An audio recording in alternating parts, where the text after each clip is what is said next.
Namo Tassa Bhagavato Arahato Samma Sambuddhassa.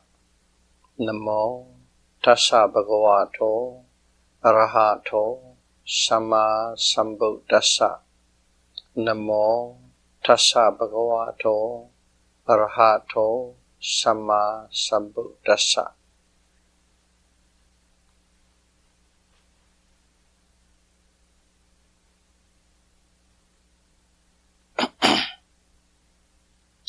Theravada Buddhism series, Dhamma Talk number 70. Buddha's two chief disciples.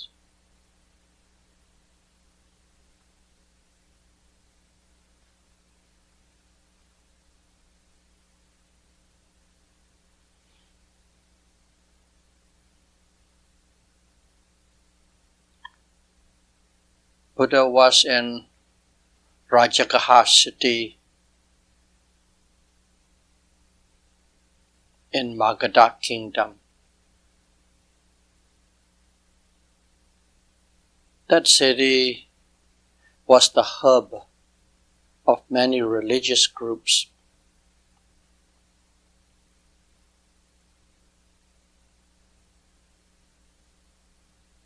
One day, a significant event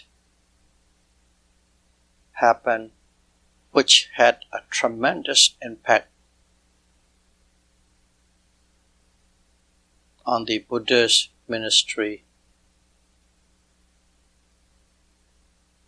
and it occurred before the second rain retreat.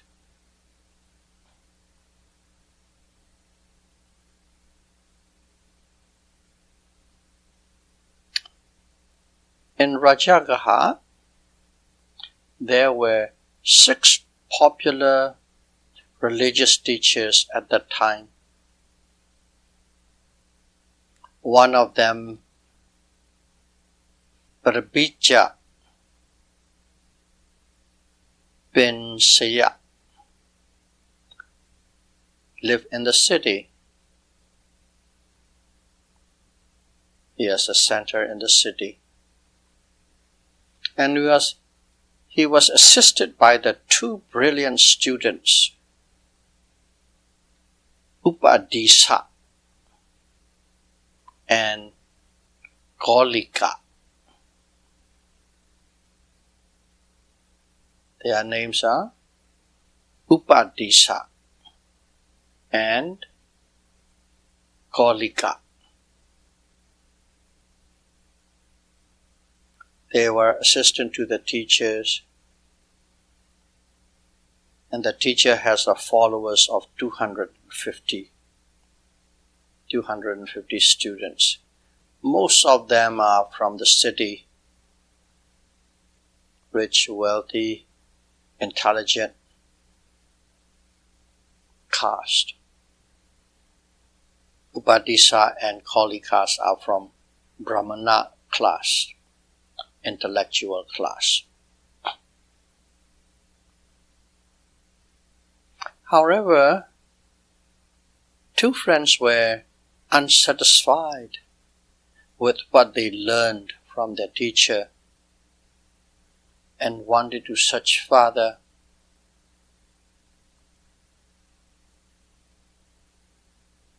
For a means to a deathlessness or end of suffering.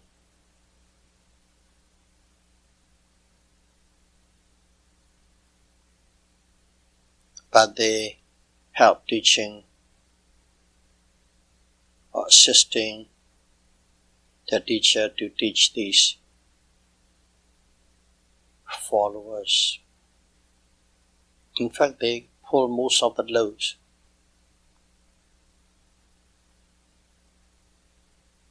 One morning, Upadisa saw a composed and serene bhikkhu, a monk,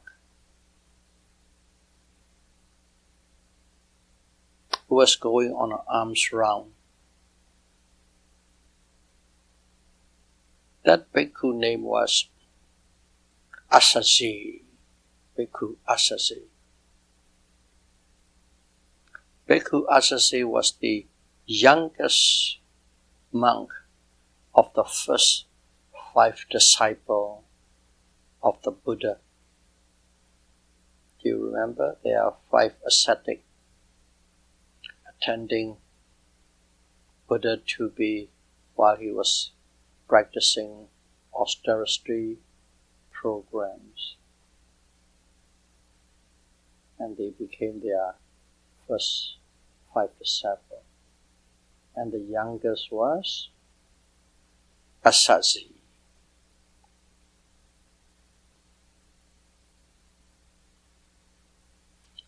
And since after the first Vasa, they were sent out to go and teach the Dharma to whoever is willing. So this Asaji was roaming places to teach Dharma after the first rain retreat. Once you become an Arhat, Buddha sent them out in many directions to keep on teaching or spreading Dharma. That's what he was doing.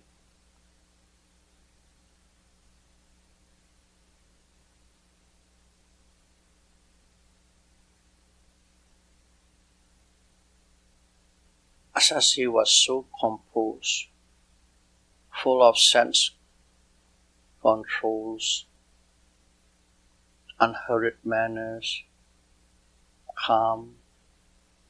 So Upadisa was quite impressed. Just from looking at from the outer behaviors and manners, you know, this person must have something inside. So he followed Asaji. Asaji went for an alms round, and once he got it, went out of the city near a suitable place. He had his meal. After he had his meal, Upadisa approached him and asked, "Who is your teacher?" Of course, a barrage of questions. Who's your teacher? What system do you practice? What does your teacher teach? And the Bhikkhu Asaji answered, I followed Mahasamana of the Sakya clans. Asaji referred the Buddha as Mahasamana,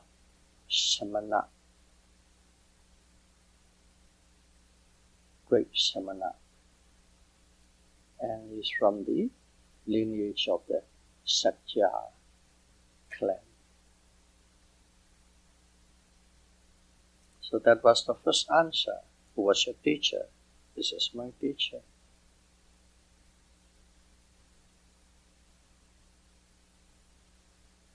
And then he asked, what do you practice? Tell me what you know. Those are the questions. And Bhikkhu Asaji answered, I became the Buddhist disciple not too long ago, so I couldn't teach you the Buddha Dharma before. But I can briefly describe it to you. Quite humble, straightforward and honest. Then the Bhikkhu taught Upadisa a 4-line verse. Actually, this 4-line verse is about the Four Noble Truths.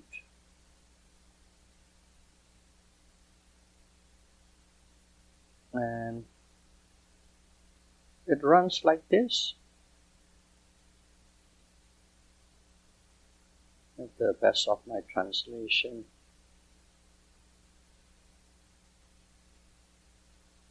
All results or consequence that arises are due to cause. Any effect, any result, any consequences that are arising are always due to a cause.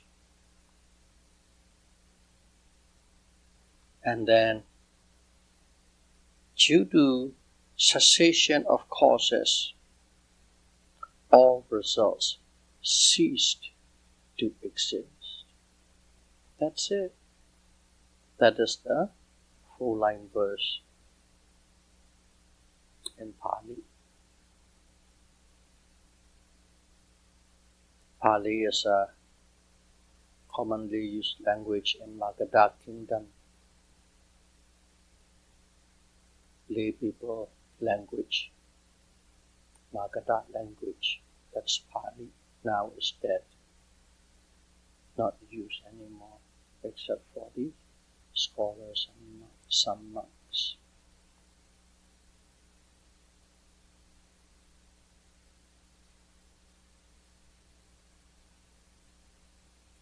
At the end of the verse, Upadisa contemplate upon it and understood and became Satipatthana, because he was a brilliant person, very intelligent person, and also endowed with samatha meditation. Right then and there, he became Satipatthana. And this verse, uttered by Asaji, became famous in the Buddha Sasana. Even now there are records and statements in the scriptures about this utterance.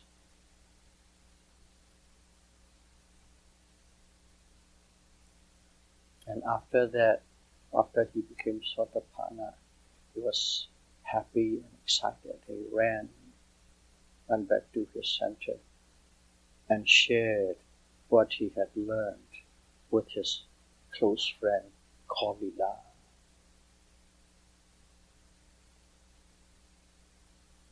And also Kalila, after hearing and contemplating, became Satipatthana. Both were brilliant people.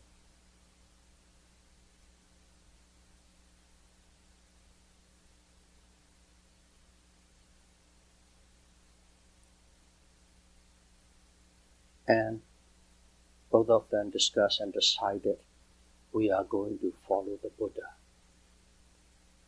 Basically, they are leaving their current center and take refuge in the Buddha. They told about this decision to their fellow students, to their tutoring, all 250 students, and give them a choice. We are going to the Buddha. You may stay here with our current teacher, or you may follow two of us to the Buddha. And all the whole group decided, no, we are going to follow you. And after that, they went to their teacher and told respectfully what they have decided. And persuade their teacher to go to the Buddha along with them. But the teacher refused.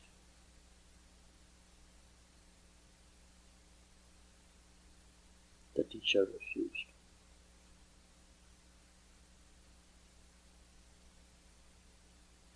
Then this group of 250, let's call it yogis, were heading now towards the Buddha, all left. At that time, while they were heading towards the Buddha knew about it. And the Buddha told the bhikkhus at the center that a brilliant person who would become one of his top disciples was on the way. When he get here with his fellow comrades, welcome them. So, in other words, the whole group, 250, and it is because Upadisa had a 4-line verse from Bhikkhu Asaji and became Satipatthana. Once you become a Satipatthana, one has no doubt in the Buddha or Dhamma or Sangha. And they know this is the only way. Other ways are not the way for the end or cessations of all form of suffering. So actually this is the fifth group who follow the Buddha. If you remember, the first group is the 5 disciples.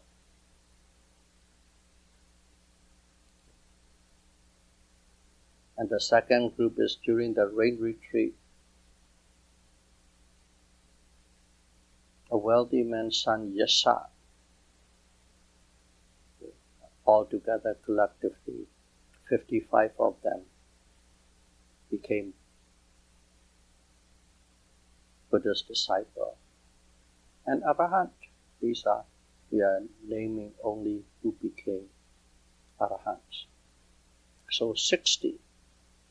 After the rain retreat, Buddha head towards Rajagaha. On the way, he met Bhadawagi and the brothers and cousins, 30 of them. And they became Arahant. So altogether 90. And then along the way to the Rajagaha in Uruvela, 3 brothers led by the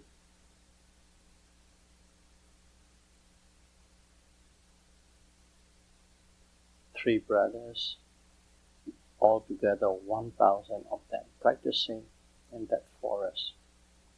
Buddha stayed there for 3 months and teach them, and all became Arahant. So precisely is 1,090 Arahants in 6 months period. So first group, second group, third group, fourth group. Now this is the 5th group. The 5th group is Upadisa and Kalika, altogether 250. So this is within a 7-8 months time after Buddha got enlightened. But they are all mature. They are waiting for a Buddha. Of course, they don't know the Buddhas, when is Buddha arising. So they are ready, mature. That's why they became Arahants, group by group by group, 5 groups, over 1,250. And this 5th group who followed the Buddha was from the Pajagaha city. They are the city dwellers, rich people, intelligent people, sons. So their defection to the Buddha got the public interest. Some lay people even become monks because of this event and took refuge in the people. Of course, they don't become arahant, but they become bhikkhus, monks, puthujjana, ordinary monks. So there are some people excited, follow the Buddha. Like everything else, there's an opposite group too. Some people were displeased because they lost their fathers and husbands and sons to the Buddha, and blame Buddha for using magic to recruit them, because it is unheard of. The whole group under a teacher defected overnight. So there must be a magic or trickery. And at the same time, in the previous group, they are connected with the family, but under the Buddhas, everybody renounced everything, cut off. So they lost fathers, sons, and husbands, and were quite unhappy about it.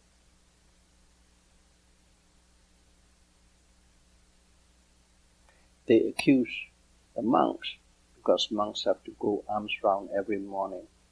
And when they saw the monks going for arm round, they accused the monk, abused the monk, that their teacher Gautama manipulated and tricked Vinchaya, 250 students. So they think to recruit them, the Buddha used magic and tricks. So the monks told the Buddha about the gossip. And then the Buddha taught them not to react to rude words, harsh words, curses, and abuse. Be patient. Don't react at all. However, if people accuse wrongly,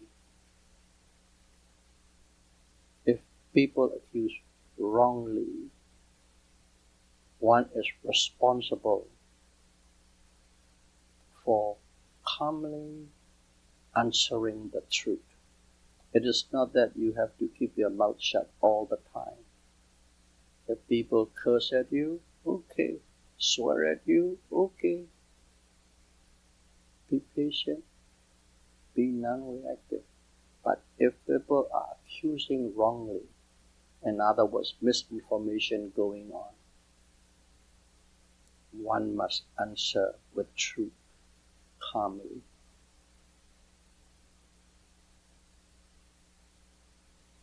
Explain to them, to the people, the Buddha recruited the disciples with Dharma, the truth, not magic or trickery.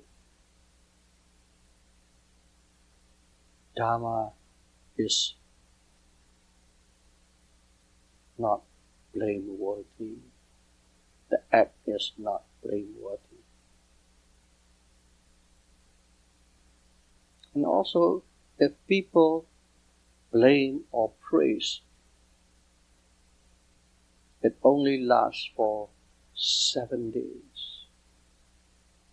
After that, they all forgot. So don't worry. You see, nowadays on the news media, they call it a news cycle. For 7 days, after that it stopped. But for 7 days it's pounding, and yelling and screaming and criticizing. After 7 days, it's gone. That's what Buddha said 2,600 years ago. Blame and praise will only last for 7 days.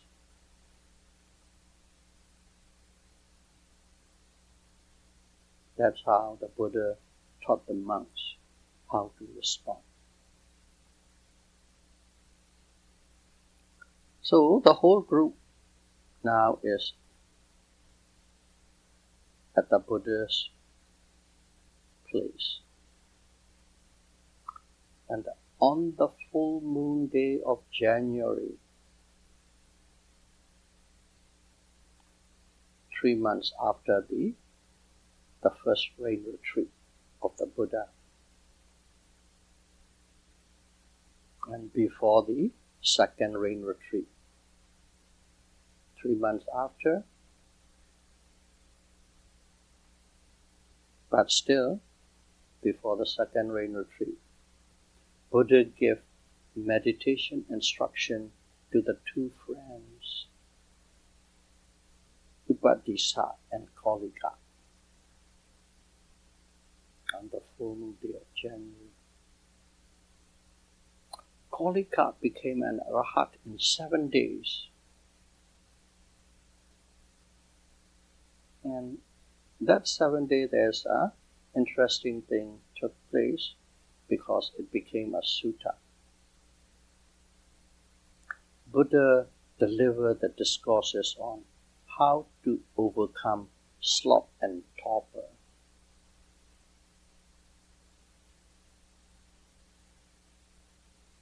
And it is based on the event Kolika falling into drowsy, sleepy mode due to the excess concentration. He became drowsy and sleepy. The Buddha knew, went there. My son, are you feeling sleepy? Yes, my Lord. And from that event, Buddha's taught now for all of us how to overcome sleepiness, drowsiness, sloth and torpor.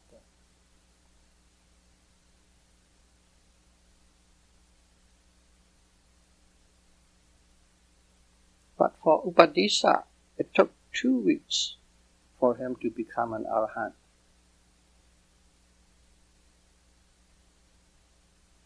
Because he is heavily bent on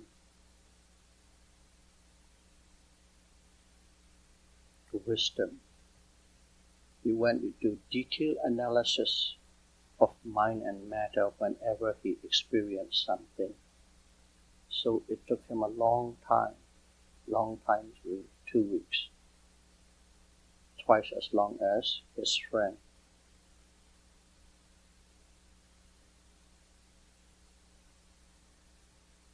Because he went into detailed analysis of mind and matter to develop great wisdom.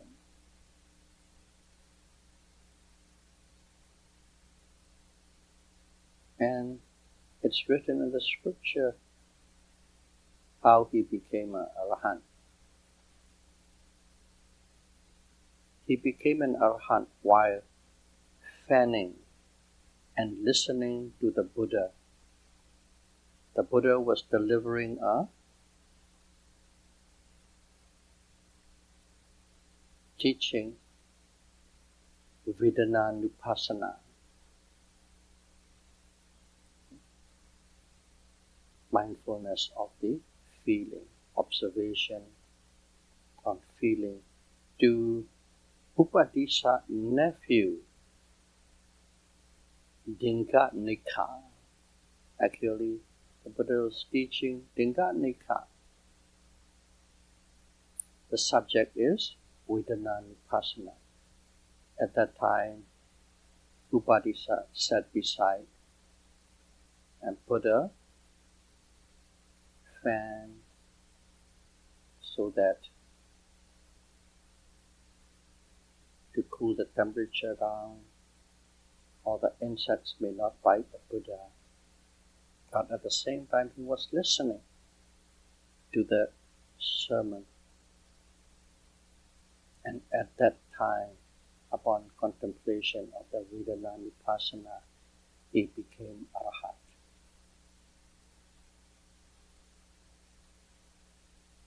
Of course, the other 250 monks became Arhats too. All 250 became Arhats.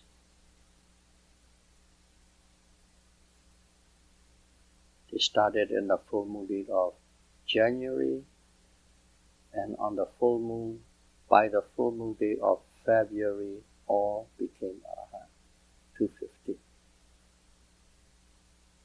So, on the full moon day of February, before the second Vasa, again, I'm stressing which period it happened.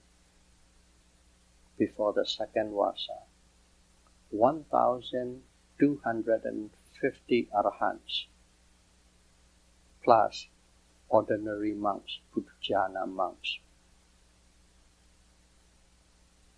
came spontaneously and pay respect to the Buddha on that full moon day. And that was the first gathering of his Arhat disciples, numbering 1,250. These disciple Arhats are, in Pali, is called Savaka. Savaka. Only when you become Arhat, it's called Savaka.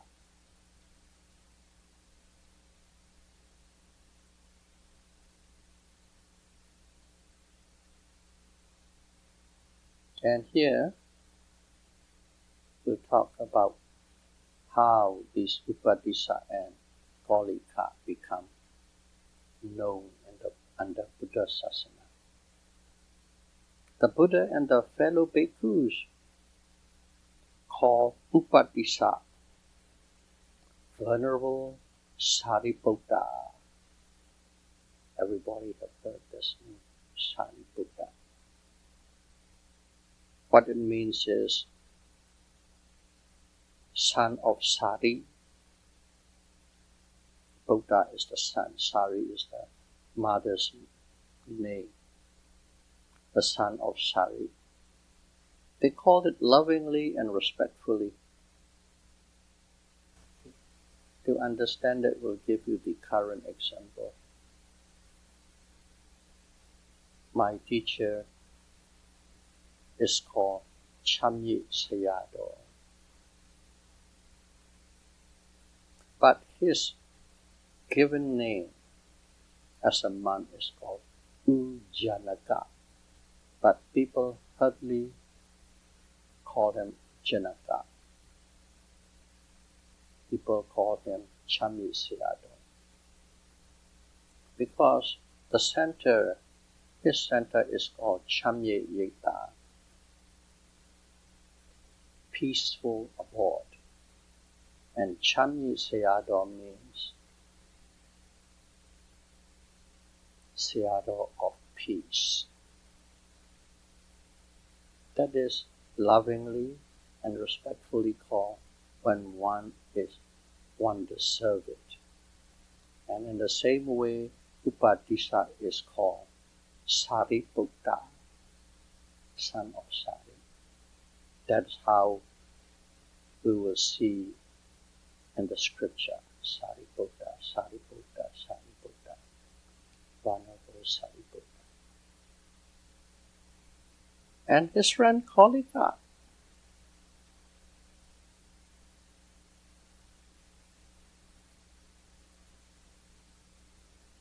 is called Moggallana. Moggallana. Moggallana is the Golika clan's name. Clan's name.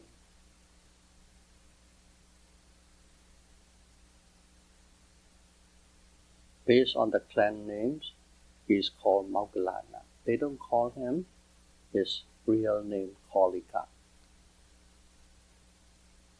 So those are the two famous names, Sariputta and Moggallana. And on that full moon day, the Buddha appointed Sariputta and Moggallana as his chief disciple. Chief disciple. In Pali is Agga Sawaka. Agga means top. So I call it chief disciple. Sariputta becoming the right-hand chief disciple of the Buddha, and Moggallana become the left-hand chief disciple of the Buddha. Sariputta is great in wisdom. Vana only next to the Buddha, and Moggallana is powerful and supernormal power. Vana only next to the Buddha. He possesses the supernormal power. They are the left hand and the right hand chief disciple. And then the Buddha give another title called Mahasavaka. Maha means great. Savaka is disciple, who's Arahant. Mahasavaka, great disciple. To Bhikkhu Kuntinya. Kuntinya is the first of his, the five disciples, the first five disciples, and among the five, he became Arahant, the foremost. So the first Arahant, the first person who became Arahant under Buddha's teaching is Kuntinya, and he got the Mahasavaka title, great disciple. And of course, all the Arahants, this is what it is. It's good. But as we all know, there are ordinary monks, in other words, non-Ariya monks in the group as well. So these non-Ariya monks believed that the first disciple, Kuntinya, deserved to be the chief, not the other two. The other two, the Buddha gave this chief disciple because they are from the city and from the wealthy connections and the intellectual class connection. That's why they gave it that kind of gossip. Ordinary people, lay people always gossip. They show their likes and dislikes based on their point of view. The news traveled to the Buddha, and then the Buddha explained, because it deserves explaining. He didn't want his fellow monks going into the wrong understanding. The Buddha explained that in the past lives, the previous life, because these are not happen overnight, there's a lot of work put in from countless number of lives before this, and these accumulatively become mature, and then they became Arahant with certain qualities. And Buddha said In the past life, Kuntinya, his first disciple, wished to become the first person to experience Dharma and become Arahant. That's what he wished for. Not only this life, many lives. Whenever Buddha arises, I want to be the first one who hear the Dharma and experience the Dharma and became the first person to become Arahant. That was his wish. Yasa and his group of 55, Badiya, group of 30, and Uruvela, a group of 1,000 hermits. They only wish to become a Arahant and just do the ordinary merits. So they all become Arahants. Yasa and the gang, Bhagiya and the gang, then the 3 brothers and a gang of 1,000. They all become Arahant. But Sariputta and Moggallana practice for 1 incalculable and 100,000 worlds.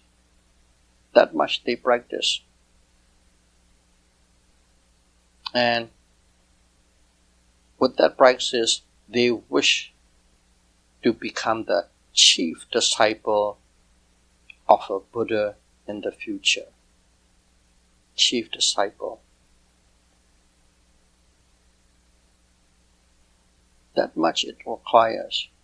To become a Buddha, the Buddha had to practice 4 incalculables and 100,000 worlds. To become chief disciple, one need to practice 1 incalculable and 100,000 worlds.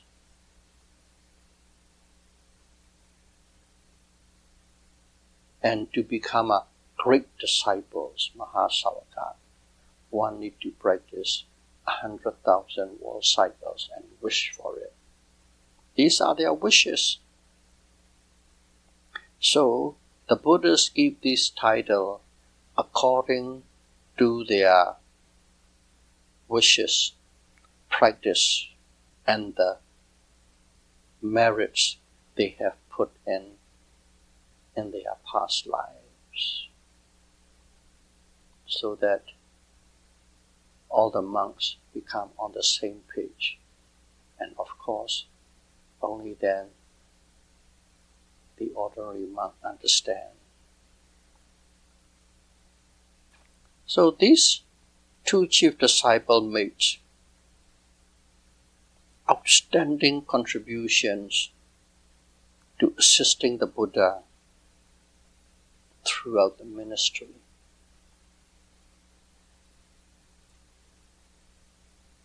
Venerable Sariputta in terms of wisdom department, and Venerable Moggallana assist in terms of supernatural power department.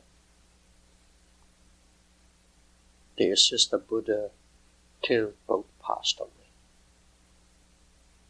So this is the significant event that happened between the first Vasa and second Vasa of the Buddha. As they have a huge impact, we need to know a brief account of these 2 great chief disciples, Shin Sariputta and Shin Moggallana. May all of you take lessons from these great individuals, and may you be able to practice mindfulness inside meditation and wish for whatever you desire and become liberated as soon as possible. Sadhu, sadhu, sadhu. Thank you very much.